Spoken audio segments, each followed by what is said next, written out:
안녕하십니까. 이번 시간에는 세르반테스라는 작가에 대해서 함께 살펴보도록 하겠습니다. 사실 우리는 돈키호테에 대해서는 자주 말하고 있지만 그것을 쓴 세르반테스에 대해서는 돈키호테만큼 자세히 알지를 못하는 게 사실인 것 같습니다.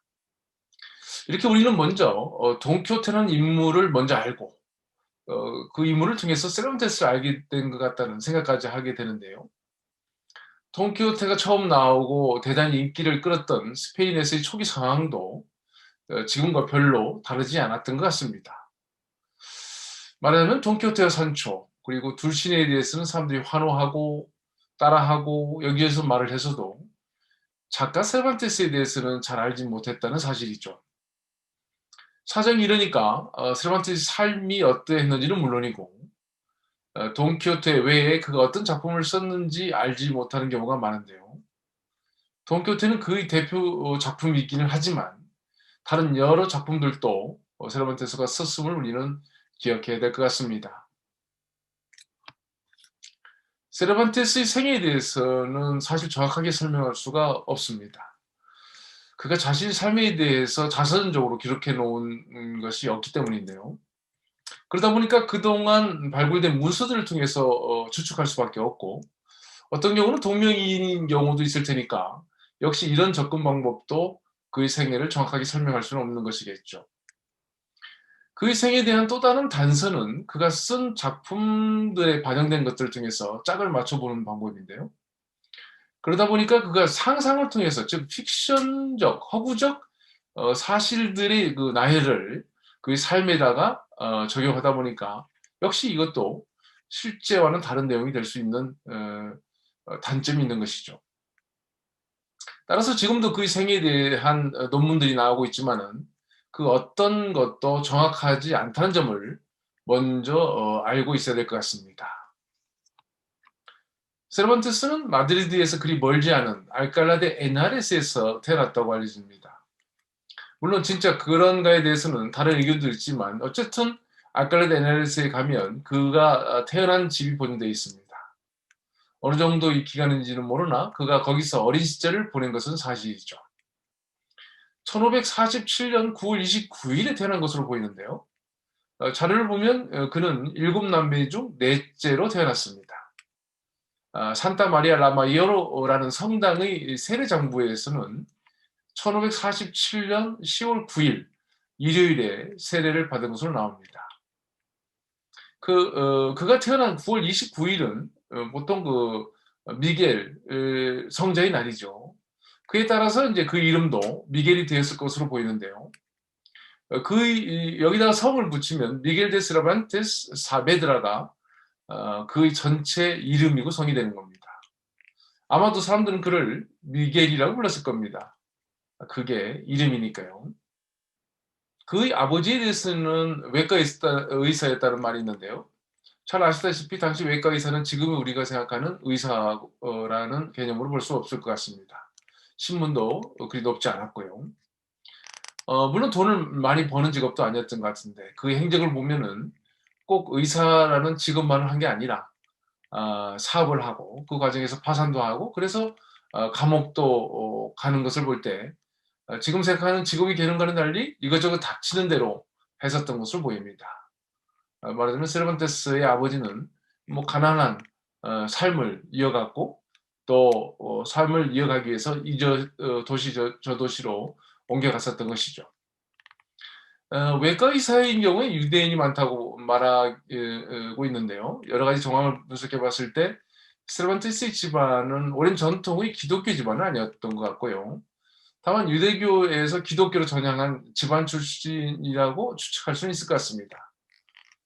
그의 증조부 등 윗대로 올라가면 스페인 남부 꼬르도바에서 유래했다는 점을 볼 때 이러한 점도 뒷받침해 준다고 볼 수 있는데요. 보통 이슬람교에서 기독교로 개종한 사람을 모리스코라고 불렀고요. 유대교에서 기독교로 개종한 사람을 꼼베르소라고 불렀는데요. 여러 가지 정황을 종합해 봤을 때 세르반테 집안은 꼼베르소라고 부를 수 있을 것 같습니다. 이와 관련해서 재미있는 것은 시종인 산초는 정통 기독교인이라는 점이고요. 기사인 돈키호테는 산초보다 기독교 기독교적 족보로 봐서는 좀 떨어진다는 점이죠. 보통 동교태는 세르반테스를 반영한다고 볼 때 종교 관련 동교태의 이런 상황, 이런 산초와의 관계에서 볼 때 이런 기독교적인 전통성에 있어서는 좀 떨어지는 이런 부분은 세르반테스의 어떤 입장을 간접적으로 보여준다고 볼 수 있을 것 같습니다. 그 당시 스페인은 정통 기독교인을 크리스티아노 비에호라고 불렀고요. 이렇게 개종한 사람들을 말하자면 신흥 기독교인들을 크리스티아노 누에보라고 분류를 했는데요. 상황이 이래서 그런지 실제로 작품을 읽다 보면 세르반테스는 뭔가 확고한 어떤 종교관을 드러내지 않는 점이 또 하나의 특징이죠. 그래서 사람들 중에서는 그가 반기독교주의자라고 말하기도 하고 돈키호테라는 작품도 이런 경향을 띈다고 말하기도 하는데요. 바로 작가 이런 입장이 작품에 반영되었기 때문으로 생각하면 될 것 같습니다. 사실 그는 종교적 주제를 깊이 다루지는 않았습니다. 의도적으로 다루지 않으려 했다는 추측도 하게 되는데요. 하여튼 이슬람교를 무시하거나 유대교를 부추기거나 뭐 기독교를 특별히 강조하지는 않았고요. 그가 진짜로 전향한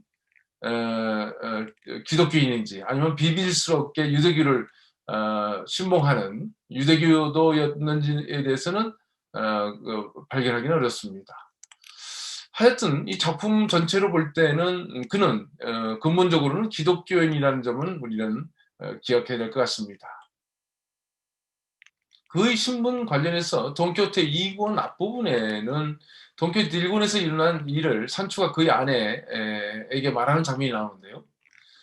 그런 중에 돈키호테가 자신의 이름 앞에 돈을 넣었다든가 말하자면 칭호죠. 높여 부르는 자신을 높여 부르는 돈이라고 하는 칭호인데요. 이름 뒤에 넬라 만차를 붙여서 스스로를 높은 귀족 같은 느낌을 준 것에 대해서 산초의 아내 테레사는 다음과 같이 말을 하죠. 누가 그 사람한테 돈이란 존칭을 붙여주었는지 모르겠네. 그 어른의 부모도 그 할아버지도 붙이지 못했던 존칭 아니에요? 라고 동교태 2권 5장에서 테레사가 얘기합니다. 같은 마을 사람이니까 삼초의 아내 테레사는 동교태를 잘 알고 있었을 것이고 그의 현재는 물론이고 과거에 대해서도 알고 있었을 거니까 그러니까 동교태의 할아버지를 언급하면서 그것이 결코 이름 앞에 돈이란 존칭은 붙여본 적이 없다고 한 것은 우선 돈키호테가 귀족 집안의 사람이 아니라는 점을 알 수 있는데요. 이것은 이미 돈키호테가 귀족이라기보다는 시골의 하층 귀족이라는 점, 이달고라고 하죠. 이러한 점에서 작가 세르반테스 신분도 대충 그러한 수준에 있었지 않았나 추측할 수 있을 것 같습니다. 다시 그가 태어난 알칼라 데 에네르스에 대해서 살펴보면요. 스페인에서 가장 오래된 대표적인 대학으로서 살라만카 대학교가 있고 또 바이돌리드 대학교가 있고요. 그리고 이제 알칼라 데 에나레스 대학교가 있습니다. 그러니까 이제 세르반테스가 어린 시절을 보낸 알칼라 데 에나레스는 대학 도시였다는 점이고요. 책 읽기를 좋아했을 세르반테스에게는 아주 좋은 여건이라고 볼 수 있죠. 물론 이제 어린 시절에 그곳에 살았으니까는 뭐 얼마나 영향을 줬는지 모르겠습니다만요. 특히 이곳에는 인쇄소가 있었고 책을 낼 때는 이 학교의 신학자들을 통해서 작품에 대한 검열을 받는 상황이었으니까 스페인 전역에서 출판되는 작품이나 외부에서 출판된 책들도 거의 알칼라 데 에나레스를 갔을 것으로 생각하게 됩니다. 한편 세르반테스의 아버지는 가족을 데리고 여기저기 옮겨 다녔기 때문에 어린 세르반테스는 당시 스페인의 수도였던 바야돌리드를 비롯해서 꼬르도바, 세비야 등으로 이전하면서 어린 시절을 보냈습니다. 이 와중에 마드리드에서는 당시 인문지자였던 후안 로페스 데 오요스라는 선생으로부터 공부를 했던 것으로 나옵니다. 1566년경이니까 그의 나이가 19, 20살 정도에 해당됩니다. 후안 로페스 데 오요스라는 세르반테스의 스승은 에라스무스의 열렬한 추종자로 알려져 있으니까 여기서 우리는 종교개혁과 반종교개혁의 논쟁과 북유럽의 기독교적 인문주의라는 시대적 흐름 속에서 세르반테스는 젊은 시절을 보냈다고, 그리고 그 시절에 공부를 하고 있었다는 점을 우리가 알 수 있을 건데요. 잘 아시다시피 스페인의 르네상스는 이태리보다는 북유럽, 특히 그 프랑드르 지역의 영향이 컸습니다. 왜냐하면 스페인은 플란데스라고 하는데요. 이것은 프라도 미술관의 그림에서도 발견되지만 당시 복식을 비롯해서 생활의 양식 다양한 면에서도 이 프랑드르 지역의 영향이 많이 돋보입니다.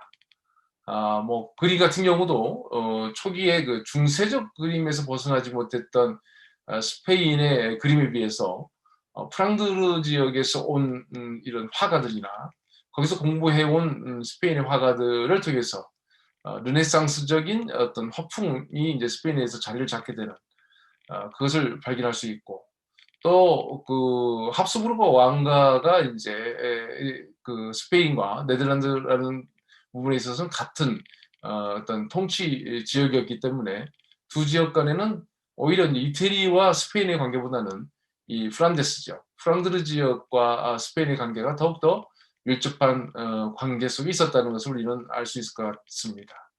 물론 돈키호테도 이러한 부분이 잘 반영되어 있으니까 작품을 읽으면서도 이런 부분을 한번 연구해 보는 것도 의미가 있을 것 같습니다.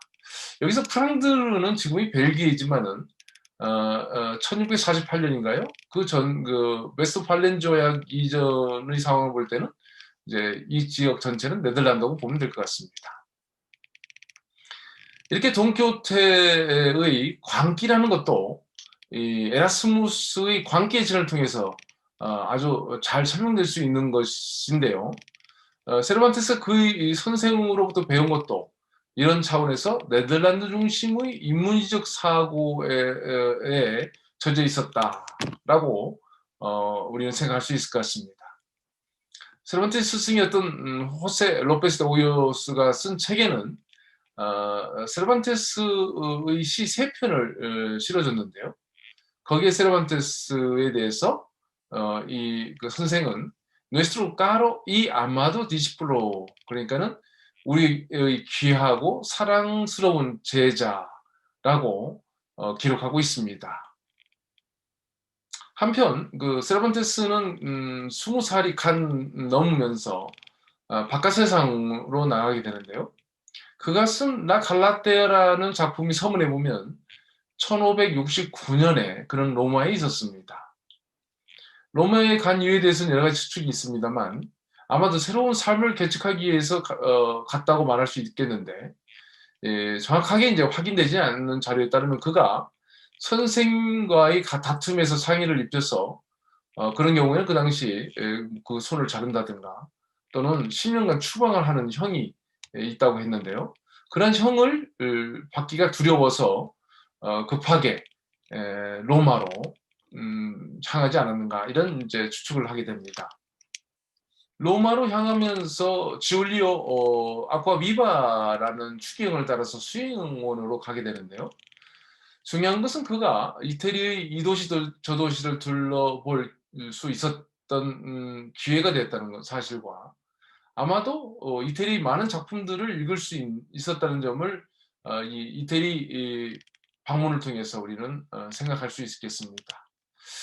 예를 들어서 다카메론은 출판단지 금서였지만은 그것이 이태리에서 금서로서 필요했다 하더라도 스페인에서는 계속 금서 목록에 있었습니다. 이런 상황에서 세르반테스는 데카메론 등 스페인에서는 금지되었거나 읽기 어려웠던 책들을 우선적으로 읽었을 것으로 상상할 수 있습니다. 물론 돈키호테에 영향을 준 대표적인 작품이죠. 루도비코 아리오스토의 광란의 오를란도도 아마 이때 읽었을 것으로 보입니다. 로마에 간, 그러니까 이태리에 간 세르반테스는 거기서 이제 군대에 입대를 하는데요. 그럼으로써 1571년에 그리스에 있었던 레판토 해전에 참가하게 되죠. 세르반테스는 필리페 2세와 3세 기간에 살았는데요. 잘 아시다시피 필리페 2세는 자신이 기독교 세계를 수호하는 군주로 생각했습니다. 힘도 강력했으니까 교황을 능가했고요. 통치하는 영토도 대단히 넓어서 지중해 각 지역은 물론 그 아시아, 아메리카 등 전 세계를 통치했다고 봐야 할 것 같습니다. 레판토 해전에서 세르반테스가 참가한 것도 당시 이러한 상황과 밀접하게 관련이 있는데요. 이 전투는 강력했던 투르크 함대와 맞붙었던 해전이었죠. 세르반테스는 거기서 이제 왼손을 화성총에 맞아서 왼손을 다치게 되고 손을 못 쓰게 되는데요. 이 사건은 그에게 자부심이자 좌절의 원인이 됩니다. 전투에 참여하여 승리했다는 점에 있어 자부심이 되겠지만은 현실로 돌아와 이 상인 이 군인으로서 이제 자부심을 인정받아야 되는데 스페인에서의 그 현실은 그러지 못했기 때문에 좌절감도 컸었던 것으로 보입니다. 그가 글을 썼다는 점에서 문관에 해당되지만 실제로 그가 높이 샀던 것은 펜보다는 무기였습니다. 말하자면 말과 글로 사는 것보다는 무기와 전투로 살아가는 삶에 대해 더욱더 높이 평가했던 세르반테스였고요. 또 공명심도 강했던 것 같습니다. 그러다 보니까 이러한 그 영웅적인 어떤 그 레판토 해전에서의 승리를 안고 온 그리고 거기서 하나의 그 훈장과 같은 어떤 그, 그 상위군으로서의 모습을 사람들이 인정하지 않음으로써 생기는 어떤 마음적 충격이라 할까요? 좌절감, 실망감은 컸다고 볼 수 있겠습니다. 그럼에도 불구하고 그가 참여한 레판토 해전, 그러니까 그리스의 그 레판토라는 곳은 아주 중요한 지역이었죠. 그리고 펠로폰네소스 반도와 그리스의 본도를 잇는 중요한 지역이고요. 이렇게 전투에서 몸이 상하고 나중에 스페인에 들어와서도 제대로 받지 못했지만 결론적으로는 그의 작품 세계에는 크게 영향을 미쳤다는 점에서 이태리에서의 생활 그리고 그리스에서의 경험은 그의 작품 세계에는 아주 중요한 시기였다고 볼 수가 있을 것 같습니다. 그것들은 세르반테스가 어릴 적부터 책으로 접해온 수많은 이야기들을 품고 있는 그러한 지역이었다는 사실을 우리는 주목해야 될 것 같습니다.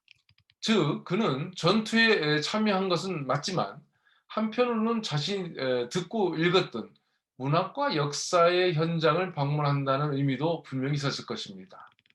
이태리의 여러 도시와 지역들이 그랬던 것처럼 말입니다.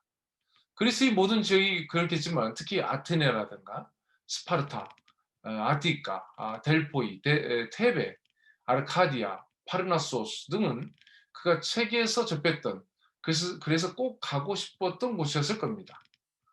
물론 기회가 된다면 더 멀리 트로이에도 가보고 싶었을 것입니다.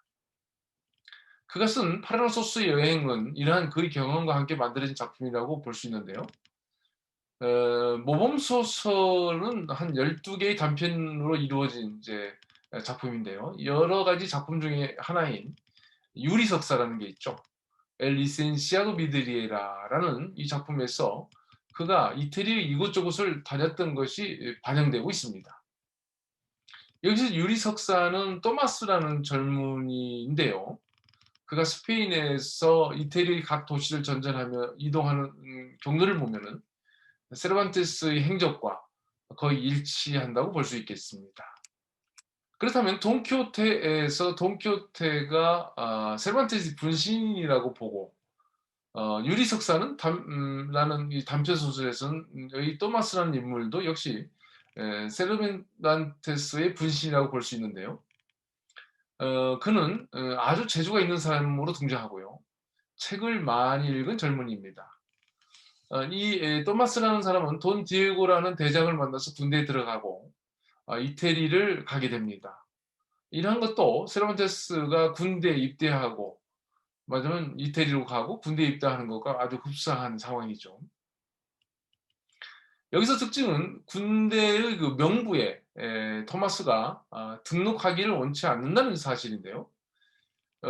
군인으로서의 의무를 지기보다는 자유롭게 활동하고 싶었기 때문에 그러한 조건을 달고 군대 입대를 하죠. 즉 세르반테스가 이태리를 가고 군대 입대한 이유가 바로 이태리의 여러 도시를 방문하고 싶었고 많은 사람들을 만나고 많은 책을 읽고 기록하고 싶었다는 점이죠. 말하자면 군인으로서의 의무를 다하고 거기에 묶여 있는 그런 자신보다는 군대를 이용해서 그리고 전투에 참여함으로써 자기가 가고 싶었던 이태리와 그리스 각 지역을 가고 또 책을 읽고 싶었고 경험하고 싶었고 그것을 기록하고 싶었던 그리고 또 그 책에 나오는 영웅들처럼 자신도 한번 그렇게 전투에 참여해서 영웅적인 업적을 남기고 싶었던 그러한 자신의 의도가 이러한 그 외국으로의 이동을 가능하게 했던 것으로 보입니다. 어쨌든 그는 레판토 해전에 참여해서 화성청의 왼손을 다치게 되죠. 이와 같이 전투에서는 승리했지만 이렇게 부상을 당한 세르반테스는 시로차 나폴리에 잠시 머문 후에 귀국길에 오르는 것으로 나와 있습니다.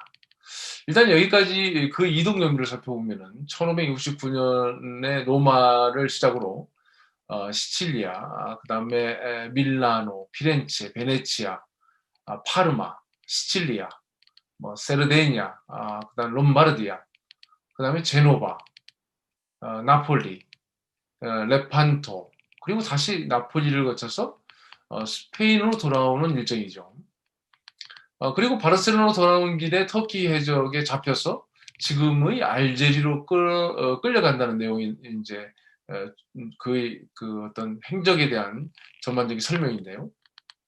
한편 앞에서 언급한 유리석사의 내용을 보면 앞에 그 모범 소설의 한 단편 소설인 유리석사의 내용을 보면은 그가 이태리뿐만 아니라 여기서 그라는 것은 토마스죠. 토마스가 이태리뿐만 아니라 플란데스 즉 플랑드르 지역을 갔었던 것으로 보입니다. 이 작품을 보면 플랑드르로 들어가서 안트베르펜 그러니까 스페인 말로는 암베레스라고 그러죠. 엔토프인데요. 안트베르펜과 젠트 그리고 브루셀 등을 방문한 것으로 나옵니다. 말하자면 이태리를 방문한 후에 그 프랑드르로 갔다가 스페인으로 돌아오는 여정인데 우리가 잘 알기로는 레판토 전투 후에 나폴리를 거쳐서 바르셀로나로 귀향한다고 말하고 있지만 그가 알제리에 포로로 있었던 것이 1595년부터 1580년 사이이기 때문에 레판토 해전이 1572년 1년이죠. 그래서 실제로 그 1571년부터 1575년까지 쭉 그 나폴리에 있었다기보다는 실제로 네덜란드 지역에 정확히 말하면 지금의 벨기에 지역으로 갔었을 것으로 추측할 수 있겠습니다. 이런 내용을 보면 알제리에 포로로 갔던 것은 프랑드르에서 나와가지고 또 다른 지중해상에서의 전투에 참여하기도 한 후에 나폴리로 갔다가 다시 스페인으로 돌아오면서 포로로 잡혀갔을 것으로 우리는 생각할 수 있겠죠. 자료에 의하면 그가 나폴리에 있으면서 한 여인과의 사이에 남자아이를 두었다는 이야기가 있었습니다. 그러고 보니까 나폴리에 있었던 아까 한 4년 정도라고 그랬는데요. 이 시간 동안에 그는 어느 정도 나폴리에 정착하고 있었다고도 볼 수 있겠습니다. 글쎄요, 어린 나이에 아버지를 따라서 스페인의 여러 지역을 다녔던 세라반테스는 성인이 되는 시점부터는 스페인을 벗어나 이태리, 그리스, 그리고 네덜란드 등 해외로 많은 곳을 다녔던 인물로 생각됩니다. 말하자면 정적인 인물이 아니라 매우 동적인 성격을 갖고 있었던 인물로 생각할 수 있는데요. 책 읽기와 글쓰기 등 재능과 함께 군인으로서도 매우 적극적인 사람으로 평가됩니다. 말하자면 문무를 겸했던 인물이었던 것으로 추측할 수 있을 것 같습니다. 이번 시간은 세반테스의 생애와 작품 중에서 그가 태어나서부터 이태리를 가고 그리스를 가고 레판토 해전에서 부상을 입고 귀국길에 올랐다는 내용까지 살펴봤습니다. 감사합니다.